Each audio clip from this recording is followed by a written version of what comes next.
Hello students, इयत्ता 12वी अर्थशास्त्र या विषयाच्या अभ्याससत्रामध्ये मी धन्वे GH शारदाबाई पवार महिला महाविद्यालय शारदानगर बारामती आपले सहर्ष स्वागत करीत आहे.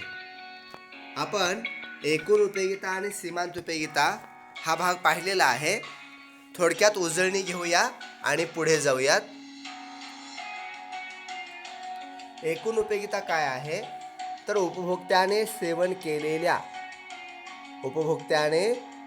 केलेल्या सर्व नगापासून मिळणाऱ्या उपयोगितांची ती बेरीज आहे. एकूण उपयोगिता काय आहे? उपभोक्त्याने सेवन केलेल्या सर्व नगांच्या उपभोगापासून मिळणाऱ्या उपयोगितांची बेरीज आहे. उदाहरणाच्या सहाय्याने ही संकल्पना आपण समजून घेतलेली आहे.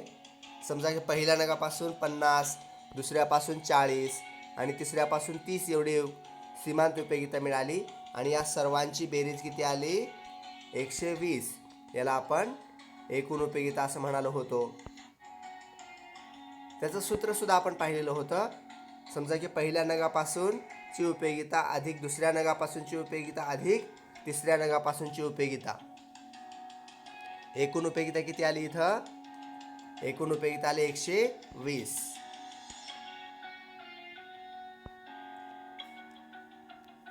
TU is equal to MU1 plus MU1 plus MU2 plus MU3 dash dash dash MUN हे आपण सूत्र पाहिलेलं आहे आणि याचा अर्थ सुद्धा पाहिलेला आहे. आणखी एक वेगळं सूत्र आपण पाहिलं होतं. TU अर्थात total utility is equal to summation MU. TU is equal to summation MU अर्थात समेशन हे जे आहे तो मॅथमॅटिकल सिम्बॉल आहे आणि कशासाठी वापरला जातो? तो बेरजेसाठी वापरला जातो. आणि कशाची बेरीज आहे इथं? MUची अर्थात सीमांत उपयोगितांची बेरीज आहे. त्यानंतर पुढे आपण सीमांत उपयोगिता काय पाहिलं होतं? उपभोक्त्याने सेवन केलेल्या सीमांत उपयोगिता काय आहे? उपभोक्त्याने सेवन केलेल्या नगाच्या उपभोगापासून सीमांत नगाच्या उपभोगापासून हे लक्षात ठेवायचं आहे. सीमांत नगाच्या उपभोगापासून मिळणाऱ्या उपयोगितेला आपण सीमांत उपयोगिता असं म्हटलेलं आहे.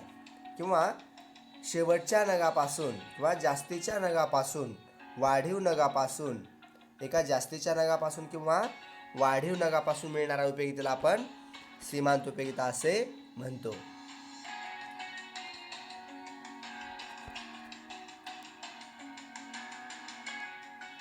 सीमांत उपयोगितेचं सूत्र आपण पाहिलं. MUN अर्थात marginal utility of N is equal to TUN minus TUN into bracket N minus 1 हे विश्लेषण सूत्राचं सुद्धा आपण पाहिलेलं होतं. आपण पुढे जाऊयात.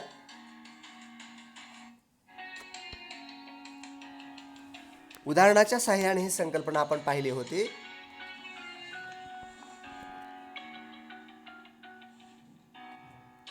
तर प्रत्येक नगापासून उपयोगिता जी मिळते तिला आपण सीमांत उपयोगिता असं म्हटलं होतं आणि जी सर्व नगांची उपयोगिता आहे त्याला एकूण उपयोगिता असं म्हटलं होतं. तक्त्याच्या सहाय्याने सीमांत उपयोगिता आणि एकूण उपयोगिता आपण समजून घेतलेली होती. इथं जो तक्ता दिलेला आहे, गणेशला आपण आंब्याचे नग सेवन करण्यासाठी दिले असता पहिल्या नगापासून समजा त्याला 50 एवढी उपयोगिता मिळाली, दुसऱ्यापासून समजा त्याला 40 एवढी मिळाली, तिसऱ्यापासून 30, चौथ्यापासून 20, पाचव्यापासून 10, सहाव्यापासून 0 आणि सातव्यापासून -10. या पद्धतीनं सीमांत उपयोगिता आपण पाहिलेली होती. एकूण उपयोगिता पण आपण पाहिलेली होती. समजा की पहिल्यापासून त्याला सीमांत उपयोगिता जी मिळाली होती 50 तिची एकूण उपयोगिता असते. त्यानंतर दुसऱ्यापासून सीमांत उपयोगिता जी आहे पहिल्यापासूनची 50 आणि दुसऱ्यापासूनची 40 एकूण उपयोगिता झाली 90.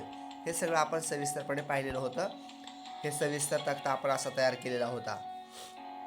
जी सीमांत उपयोगिता आहे ती पहिल्यापासूनची 50 तीच एकूण उपयोगिता आहे, दुसऱ्यापासूनची 40, 50 अधिक 40 बरोबर 90. या पद्धतीने एकूण उपयोगिता आपण मोजू शकतो. तोच एकत्रित तक्ता आपण पाहिलेला होता. जास्त दोन्हींचं एकत्रीकरण आकृतीच्या सहाय्याने पाहिलं होतं.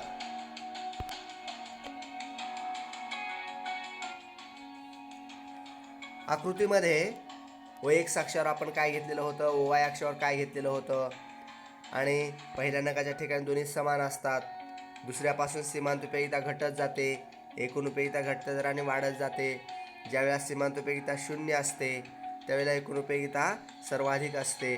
सीमांतुपयोगितेचा वक्र हा ऋणात्मक येतो, एकूण उपयोगितेचा वक्र हा धनात्मक येतो. इथं सीमांतुपयोगिता 0 जी आहे आणि एकूण उपयोगिता जी सर्वाधिक आहे याला तृप्तिबिंदू म्हटलेलं होतं. हे सगळं आपण पाहिलेलं होतं काल. तेच आपण सुरुवातीला पहिल्या नगाच्या ठिकाणी दोन्ही उपयोगिता समान असतात वगैरे वगैरे. त्यानंतर वाढीव नगापासून सीमांत उपयोगिता घटत जाते, एकूण उपयोगिता घटत्या दराने वाढत जाते. सीमांत उपयोगितेचा वक्र हा ऋणात्मक येतो, तर एकूण उपयोगितेचा वक्र हा धनात्मक येतो वगैरे सगळ्या बाबी आपण पाहिलेल्या आहेत.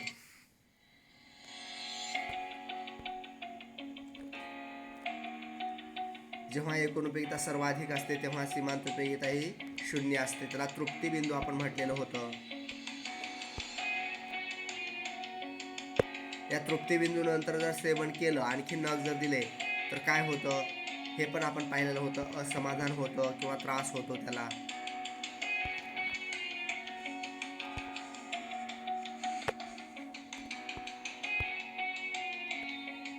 यांची तुलना जी आहे ती तुलना कशी करायची हे आपण पाहिलं होतं. तर तुलनेसाठी आपण जे मुद्दे घेतलेले होते ते व्याख्या, उदाहरण, तक्ता आणि आकृती या 4 बाबींच्या आधारे आपण याची काय करू शकतो, तुलना करू शकतो. घटत्या सीमांत उपयोगितेचा सिद्धांत आपण पाहिलेला होता, तो आपण थोडक्यात परत एकदा पाहूयात आणि पुढच्या भागाकडे आपल्याला जायचं आहे. घटत्या सीमांत उपयोगिता सिद्धांताची मांडणी जी आहे ते सर्वप्रथम गॉसेन या अर्थशास्त्रज्ञाने केलेली होती. हे संकल्पना मांडण्याचं श्रेय जे आहे ते गॉसेनला जातं. पण जरीही गॉसेननी संकल्पना मांडलेली असली तरी त्याचं श्रेय मात्र डॉक्टर अल्फ्रेड मार्शल यांना जातं. किंवा ही खऱ्या अर्थाने संकल्पना कोणी विकसित केली, डॉक्टर अल्फ्रेड मार्शल यांनी खऱ्या अर्थाने या संकल्पनेला मूर्त रूप दिलेलं आहे. म्हणून याचं क्रेडिट, याचं श्रेय जे आहे ते मार्शल यांना जातं. मार्शल यांनी 1890 मध्ये अर्थशास्त्राची मूलतत्वे, प्रिन्सिपल्स ऑफ इकॉनॉमिक्स हा जो ग्रंथ लिहिला आहे, या ग्रंथामध्ये ही संकल्पना विश्लेषण केलेलं आहे. ही संकल्पना त्याने सविस्तरपणे मांडलेली आहे. Alfred Marshall 1890 principles of economics. या सिद्धांताची व्याख्या आपण पाहिलेली होती.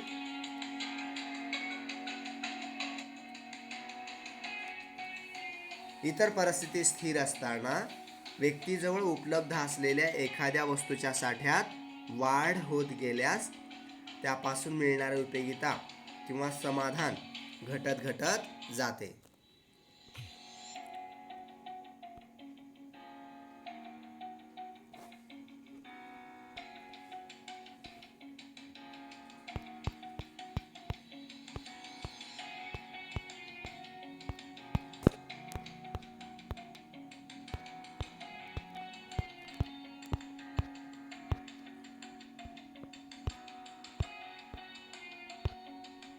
इतर परिस्थिती स्थिर असताना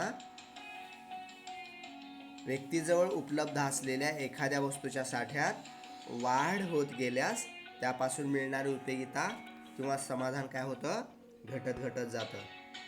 किंवा एखाद्या व्यक्तीला एखाद्या विशिष्ट वस्तूचे एकापाठोपाठ एक या क्रमाने अनेक नग जर सेवन करण्यासाठी दिले तर प्रत्येक वाढीव नगापासून मिळणारी उपयोगिता कमी कमी मिळत जाते. हे आपण स्पष्टीकरण पाहिलं होतं की व्यक्तीच्या किंवा उपभोक्त्याच्या किंवा मानवाच्या गरजा या अमर्यादित असल्या तरी त्या तृप्तिक्षम असतात, त्या पूर्ण करता येतात. उपयोगिता ही वस्तूची किंमत आणि त्या वस्तूची असणारी गरजेची तीव्रता यावरती अवलंबून असते. किंमत आणि इतर बाबी जर आपण स्थिर मानल्या तर वस्तूच्या साठ्यात वाढ होत गेल्यास तर वाढीव नगापासून गरजेची तीव्रता काय होते, कमी कमी मिळत जाते किंवा तीव्रता कमी कमी झाल्याने उपयोगिता कमी कमी मिळत जाते, हे आपण पाहिलेलं होतं. घटत्या सीमांत उपयोगितेचा सिद्धांत आपण तक्त्याच्या सहाय्याने पाहिला होता की एखाद्या उपभोक्त्याला पहिला नग दिला असता 35 एवढी उपयोगिता मिळते. मी या ठिकाणी परत एकदा आवर्जून सांगतो, सीमांत उपयोगिता ही अशी मोजता येत नाही, अंकामध्ये ती मोजता येत नाही, पण आपल्या सिद्धांताच्या स्पष्टीकरणासाठी असं मोजता येते असं गृहीत धरलेलं आहे आणि त्या पद्धतीने विश्लेषण केलेलं आहे. दुसऱ्या नगापासून सीमांत उपयोगिता 30 एवढी मिळाली, तिसऱ्यापासून 25, चौथ्यापासून 20, पाचव्यापासून 15, सहाव्यापासून 10, सातव्यापासून 5, आठव्यापासून 0 आणि 9व्यापासून मात्र -5 एवढी मिळालेली आहे.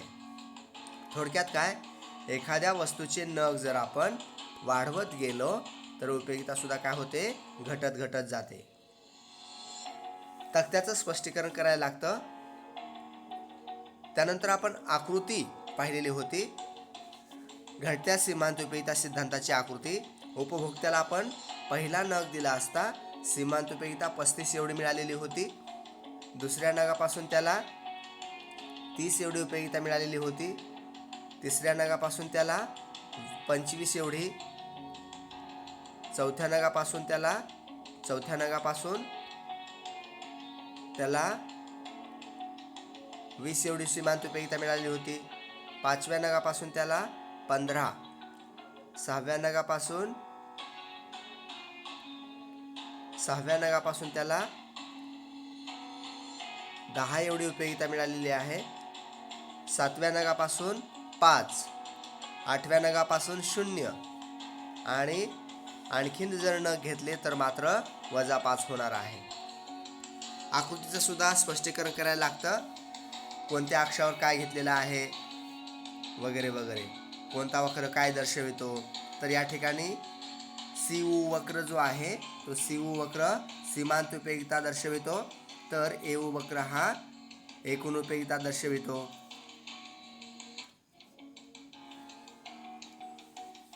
K बिंदू हा काय आहे, K बिंदू हा समाधानाचा, पूर्ण समाधानाचा किंवा तृप्ती बिंदू आहे, आपण पाहिलेलं होतं. K बिंदू कुठे आहे परत एकदा पाहूयात आपण. हा जो K बिंदू आहे हा पूर्ण समाधानाचा बिंदू आहे, जिथं सीमांत उपयोगिता 0 झालेली आहे.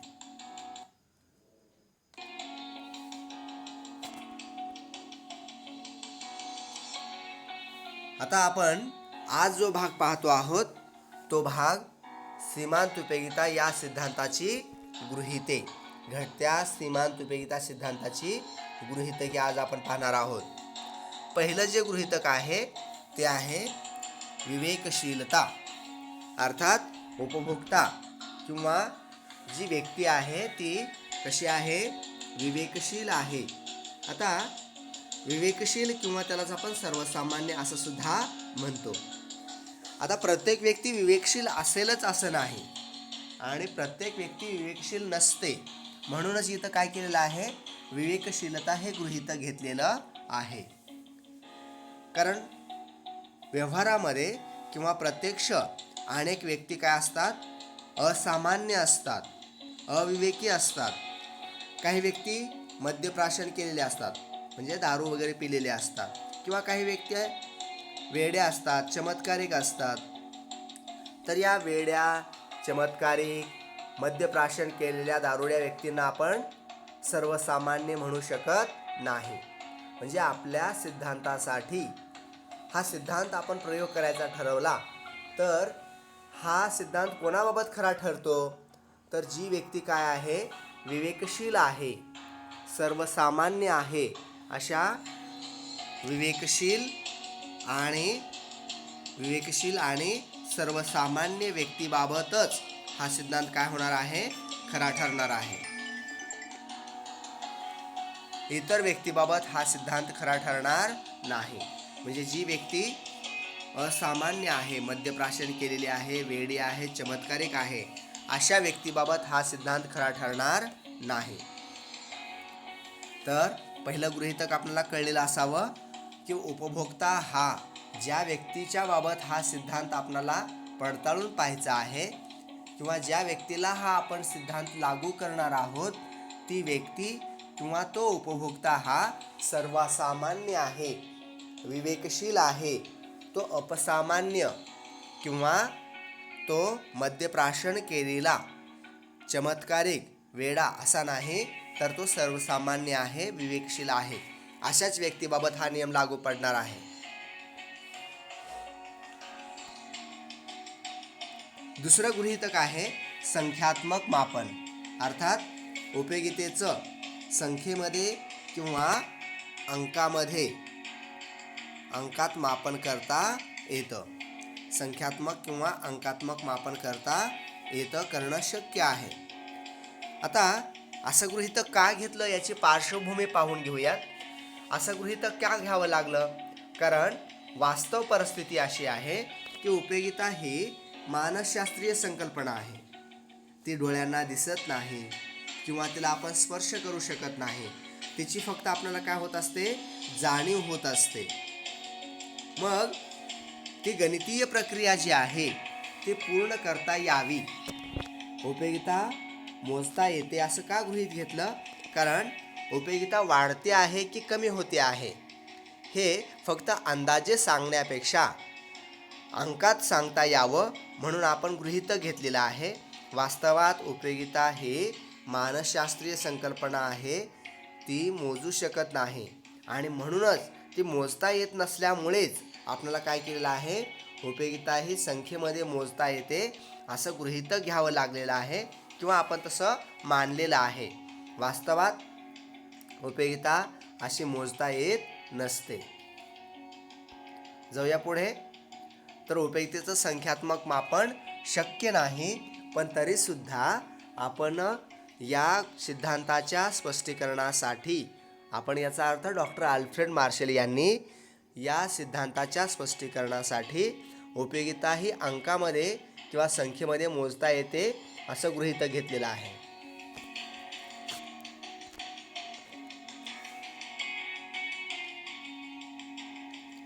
तीन नंबरचं जे गृहीतक आहे ते आहे एकजिन्सीपणा.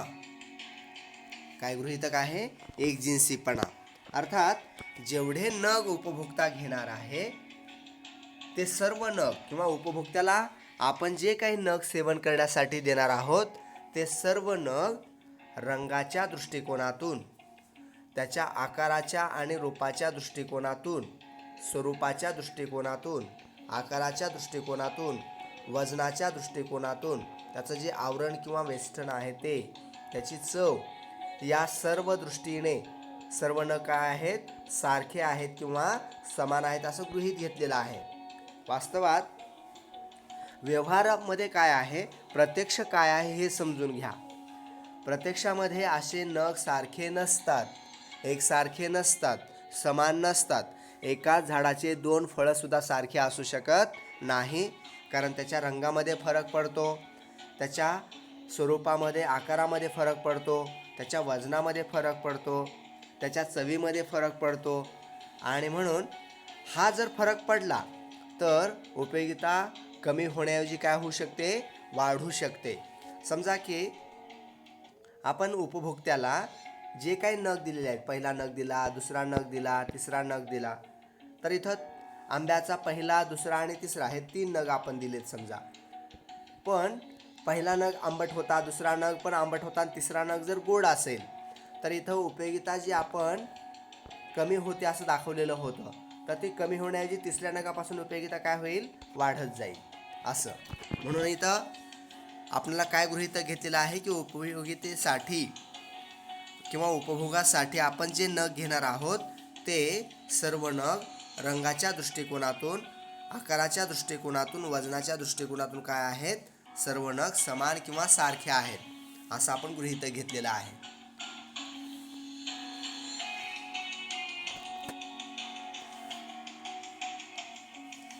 पुढच्या मुद्द्याकडे आपण जाऊयात.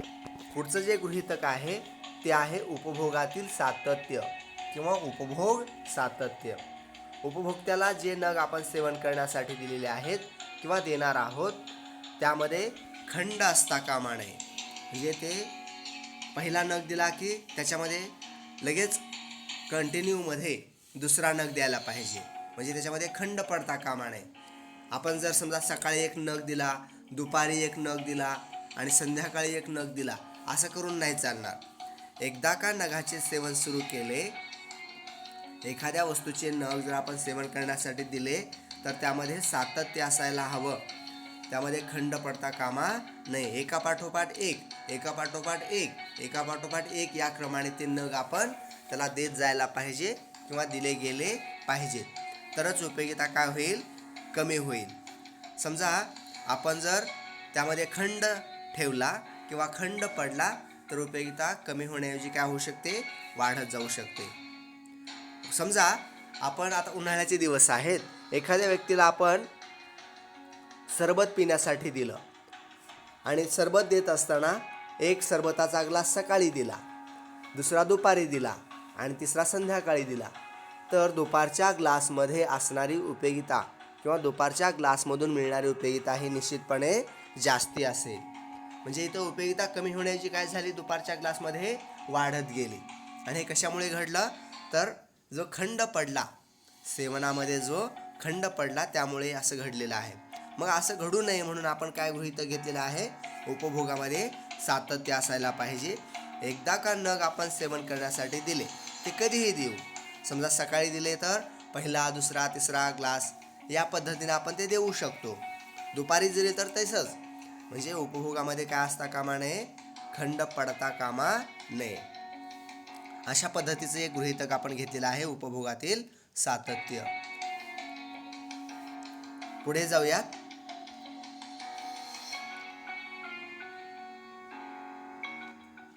पुढचं जे गृहीतक आहे ते आहे योग्य आकारमान. अर्थात उपभोक्त्याला आपण जी काय वस्तू सेवन करण्यासाठी देणार आहोत ती आकाराने योग्य असायला हवी. आकाराने काय असायला हवी, योग्य. आता योग्य आकार कशाला म्हणायचं, तर खूप मोठा आकार असता कामा नये. वस्तूचा आकार खूप मोठा असता कामा नये. समजा आपण कलिंगड घेतलं तर कलिंगडाचा आकार हा अत्यंत मोठा असतो. मग कलिंगड आपण देत असताना कलिंगडाचा पहिला नग, कलिंगडाचा दुसरा नग, कलिंगडाचा तिसरा नग, कलिंगडाचा चौथा नग असं म्हणू शकत नाही, कारण उपभोक्ता एवढे कलिंगड खाऊ शकणार नाही. मग कलिंगड आपण घेऊ शकतो, पण ते काय करायला पाहिजे, कलिंगडाची फोड करून घ्यायला पाहिजे. आणि मग आपण त्याला असं म्हणू शकतो की कलिंगडाची पहिली फोड, कलिंगडाची दुसरी फोड, कलिंगडाची तिसरी फोड, कलिंगडाची चौथी फोड असं. तर कलिंगडाची फोड ही जी आहे ते योग्य आकारमान झालं. किंवा तीळ आपण घेऊ शकणार नाही. एक तिळाचा जर आपण नग दिला, तिळाचा पहिला नग, तिळाचा दुसरा नग, तर असं सुद्धा आपल्याला करून चालणार नाही. म्हणजे आपण कलिंगड आणि तीळ घेऊ शकतो, पण कलिंगड घेतेवेळी आपल्याला काय करायला लागेल, योग्य आकारामध्ये त्याच्या फोडी करून घ्याव्या लागतील. आणि तीळ जरी घ्यायचा असेल तरी आपल्याला त्याच्या योग्य आकाराच्या गोळ्या करून घ्याव्या लागतील. म्हणजे सांगण्याचा उद्देश काय आहे की जी काही वस्तू आपण उपभोगासाठी घेऊ त्या वस्तूचं आकारमान अतिशय योग्य असलं पाहिजे. ती अत्यंत मोठी असता कामा नये किंवा ती वस्तू अत्यंत लहान असता कामा नये. तर त्या वस्तूचा आकार हा अतिशय योग्य असायला पाहिजे. पुढच्या भागाकडे जाऊयात.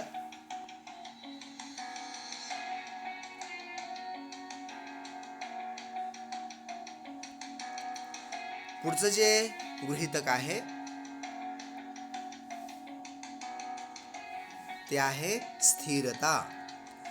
अर्थात काय स्थिर असायला हवं किंवा स्थिरतेमध्ये काय अपेक्षित आहे, तर उपभोक्त्याच्या संदर्भाने उपभोक्त्याचं उत्पन्न हे स्थिर असायला पाहिजे. उपभोक्त्याचं उत्पन्न जे आहे ते स्थिर असायला पाहिजे, तरच हा सिद्धांत खरा ठरेल. किंवा उपभोक्त्याच्या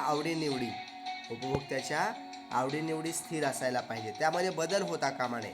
स्थिर असायला पाहिजे याचा अर्थ काय, त्यामध्ये बदल होत नाही किंवा बदल होता कामा नये. जर बदल झाला तर हा सिद्धांत खरा ठरणार नाही. म्हणजे स्थिरता असायला पाहिजे. अर्थात काय काय स्थिर पाहिजे, परत लक्षात घ्या. उपभोक्त्याचं उत्पन्न स्थिर पाहिजे, उपभोक्त्याच्या आवडीनिवडी स्थिर पाहिजेत, उपभोक्त्याच्या सवयी स्थिर पाहिजेत, उपभोक्त्याची पसंती जी आहे ती स्थिर पाहिजे, उपभोक्त्याचा प्राधान्यक्रम, प्रेफरन्स आपण ज्याला म्हणतो की नाही, ते प्रेफरन्स प्राधान्यक्रम तो स्थिर असायला पाहिजे. या सर्व बाबी स्थिर असतील तर आणि तरच हा सिद्धांत खरा ठरतो. म्हणून उपभोक्त्याला या घटत्या सीमांतोपयोगिताबाबत उपभोक्त्याला स्थिरता असेल, या गोष्टीबाबत त्याच्यामध्ये स्थिरता असेल तरच हा सिद्धांत खरा ठरणार आहे.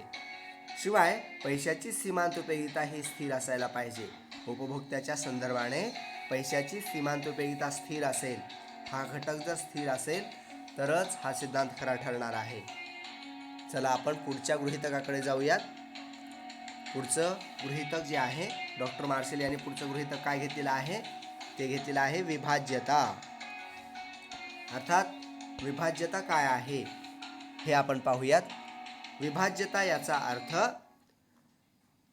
जे वस्तू आपण घेणार आहोत त्या वस्तूचं आपल्याला विभाजन करता येतं, ती वस्तू आपल्याला विभागून घेता येते, तिचं लहान लहान भागामध्ये रूपांतर करता येतं, लहान भागामध्ये ती वस्तू विभाजित करू शकतो. म्हणजे जसं की कलिंगड आपण पाहिलं तर कलिंगडाच्या अनुषंगाने आपण कलिंगडाची पहिली फोड, कलिंगडाची दुसरी फोड आपण असं करू शकतो आणि त्या आधारे आपण काय करू शकतो, हे सिद्धांताची पडताळणी करू शकतो. तर हा सिद्धांत खरा ठरण्यासाठी आपण काय केलेलं आहे, आपण याचा अर्थ डॉक्टर मार्शल यांनी वस्तू या विभाज्य आहेत किंवा तिचं विभाजन करून घेता येतं असं गृहीत धरलेलं आहे, असं मानलेलं आहे. वास्तवात काय आहे, तर वास्तवात अनेक वस्तू या अविभाज्य असतात. जसं की टीव्ही आहे, समजा टीव्हीचं आपण विभाजन करू शकतो का, अर्धा टीव्ही वगैरे आपण घेऊ शकतो का, नाही घेऊ शकत. म्हणजे व्यवहारामध्ये अनेक वस्तू अविभाज्य असतात आणि व्यवहारात असं असतं म्हणूनच आपण गृहीतक काय घेतलेलं आहे, विभाज्यता हे गृहीतक घेतलेलं आहे. चला आपण पुढच्या गृहीतकाकडे जाऊयात. पुढचं जे गृहीतक आहे, पुढचं आणि शेवटचं गृहीतक आहे हे एकच गरज. अर्थात उपभोगासाठी देण्यात येणारी वस्तू ही फक्त आणि फक्त एकच गरज पूर्ण करण्यासाठी वापरता येते असं म्हटलेलं आहे. म्हणजे ती वस्तू जर इतर कारणासाठी वापरता येत असेल तर त्यापासून मिळणारी उपयोगिता ही काय होऊ शकते, वाढू शकते आणि हा सिद्धांत चुकीचा ठरू शकतो. म्हणून त्या वस्तूपासून उपभोक्ता एक आणि एकच गरज पूर्ण करतो असं म्हटलेलं आहे. समजा आपण उपभोक्त्याला दूध सेवन करण्यासाठी दिलं, मग दुधाचा पहिला ग्लास दिला, तर पहिला ग्लास त्याने सेवन केला किंवा प्राशन केला, तर पहिल्या नगापासून जी काय उपयोगिता मिळालेली आहे, जी काय मिळेल 10, 15, 20, 50 काय असेल ते असेल, तर पहिल्या दुधाच्या ग्लासपासून जी उपयोगिता मिळाली ती उपयोगिता दुसऱ्या ग्लासपासून आपण समजा दुसरा ग्लास त्याला सेवन करण्यासाठी दिला आणि दुसरा ग्लास त्याने तो तसा सेवन न करता त्याच्यामध्ये कॉफीची पूड टाकून, कॉफी टाकून जर त्याने ते घेतली, ते दुधाचा ग्लास घेतला, तर दुसऱ्या ग्लासपासून त्याला काय होऊ शकतो, उपयोगिता वाढू शकते. म्हणजे इथं त्याने काय केलं, दुधाचा जो वापर आहे तो सुरुवातीला दूध सेवन केलं, पण दुसरा नग जो आहे दुसरा ग्लास जो आहे दुधाचा, तो मात्र त्याने कशासाठी वापरला, कॉफी तयार करण्यासाठी वापरला आणि त्यामुळे त्याची उपयोगिता काय झाली, कमी होण्याऐवजी वाढत गेली आणि त्यामुळे आपला सिद्धांत इथं चुकीचा ठरला किंवा सिद्धांत डॉक्टर मार्शल यांचा हा सिद्धांत चुकीचा ठरण्याची शक्यता असते. मग तसं घडू नये म्हणून मार्शल यांनी काय मानलेलं आहे की वस्तूचा वापर जो आहे तो एका आणि एकाच कारणासाठी होतो, इतर कुठल्याही कारणासाठी किंवा दुसरी गरज पूर्ण करण्यासाठी त्या वस्तूचा वापर होऊ शकत नाही किंवा केला जात नाही असं त्यांनी गृहीत घेतलेलं आहे. अशा पद्धतीने एकच गरज पूर्ण केली जाते हे एक गृहीतक घेतलेलं आहे. या ठिकाणी सर्व गृहीतकं संपलेली आहेत. या गृहीतकांचं आपण काय करूयात, रिव्हिजन घेऊयात. पहिलं गृहीतक आपण पाहिलं ते उपभोक्ता काय आहे.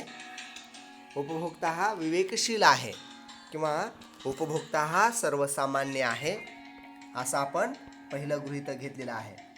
लक्षात ठेवा, पहिलं गृहीतक काय आहे, विवेकशीलता. उपभोक्ता हा सर्वसामान्य आहे, विवेकी आहे असं आपण गृहीतक घेतलेलं आहे. दुसरं गृहीतक घेतलेलं आहे आपण. दुसरं गृहीतक काय घेतलेलं आहे, दुसरं गृहीतक संख्यात्मक मापन. या ठिकाणी पहिल्या गृहीतकासाठी आपण थोडासा वेगळा कलर वापरला. दुसरं गृहीतक आहे संख्यात्मक मापन. पहिलं गृहीतक विवेकशीलता, दुसरं गृहीतक आहे संख्यात्मक मापन. तिसरं जे गृहीतक घेतलेलं आहे ते आहे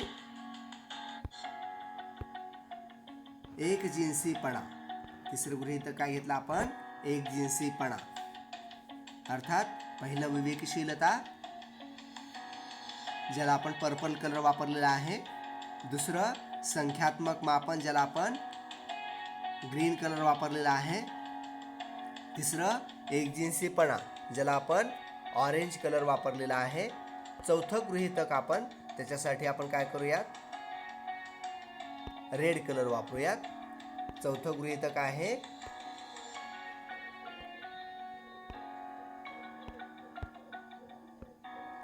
उपभोगातील सातत्य.